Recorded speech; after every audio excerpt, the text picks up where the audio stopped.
So guys, ibihe byiza cyane kuri mwe mwese mudahwema kutugaragariza ndetse no kutwereka yuko tubana bya buri munsi. So guys, kanda subscribe kugira ngo ibintu bikomeze binoge.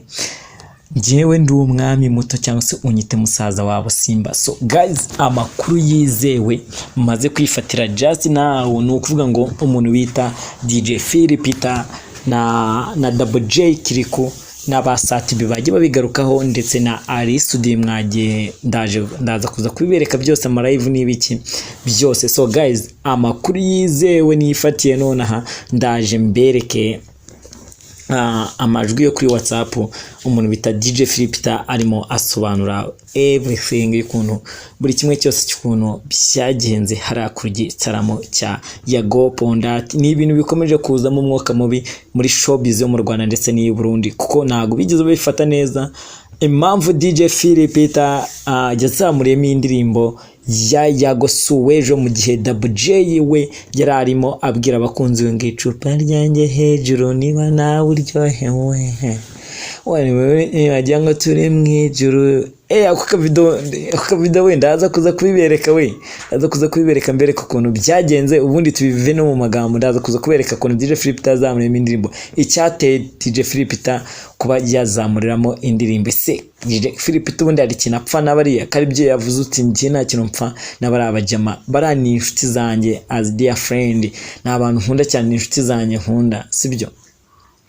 DJ Philipita rero yabivuzeho anavuga ko nta kintu apfa na Double J ndetse n'uwo twakita Kiriku. So guys, ese byagenze gute kugira ngo DJ Philipita abakureho? Ndaje tubigaruka, reka tubanze twirebere ibya James na Daniella ndetse n'ibya Chris Eazy Muneza kuri sofa i Burundi. Ese ibi byo nibiki? Aba bana ndabona bashaka gusoreza umwaka mu gihugu cy'abaturanyi, nabo niho hantu mbona bafite igitaramo. So reka mbabwire ngo rero mwebwe don't miss wowe banza ukande subscribe kugira ngo ibintu bikomeze biryoshwe bikomeze biba bimeze neza. Ni ukuvuga ngo rero ku itariki ya 30 n'itariki 31 umuntu witwa Muneza kuri sofa, umuntu witwa Chris Eazy, James na Daniella bafite ibitaramo i Burundi by'uyu mwaka. Ni itsinda ry'abaramyi nyine rya James na Daniella. Ndakeka ubundi si umugore n'umugabo we, niko mbizi ngenzi ko ari umugore n'umugabo.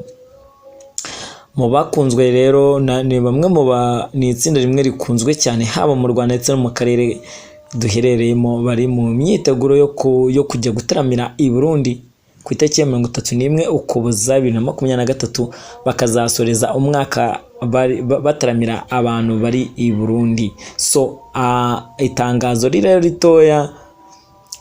rito banyujije ku mbuga nkoranyambaga zabo bakoresheje James na Daniella bateguje abakunzi babo bari i Bujumbura. Igitaramo kizaba ku itariki 31 2023. Bagize bati Bujumbura turaje ku itariki 31 Ukuboza 2023 reka tuzahahurire. Iryo niryo tangazo banyujije ku mbuga nkoranyambaga zabo. Nubwo iki gitaramo ariko cyamaze gutangazwa nta makuru menshi yacyo ahari, namara kumenyekana amakuru y'icyo gitaramo nayo nzayababwira, murabizi neza nta kintu muzamburana. So no kuvuga ngo rero ntago ni itangazo yashyizwe hanze ariko nta makuru yacyo aramenyekana. Ni igitaramo kiyongereye ku cyo Chris sofa nawe agomba kuhakorera ku itariki 30 Ukuboza 2023 ndetse ni mu gihe Chris Eazy nawe azabataramira i Bujumbura ku itariki 31.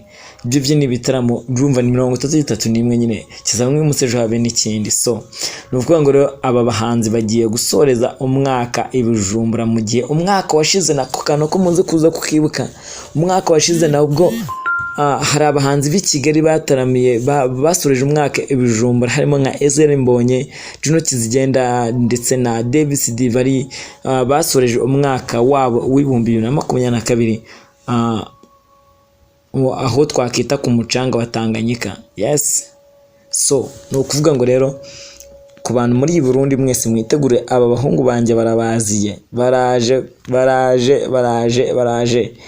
baje kuza kurangizanya umwaka namwe. So no kuvuga rero guys, reka twere gutinda mu mayira ndaje twite tunirebera ibijyanye na Philipita Double J Kiriku ese wagwana imeze bite ni ibintu nabonye na Satbi nawe yavuzeho nubwo DJ Philipita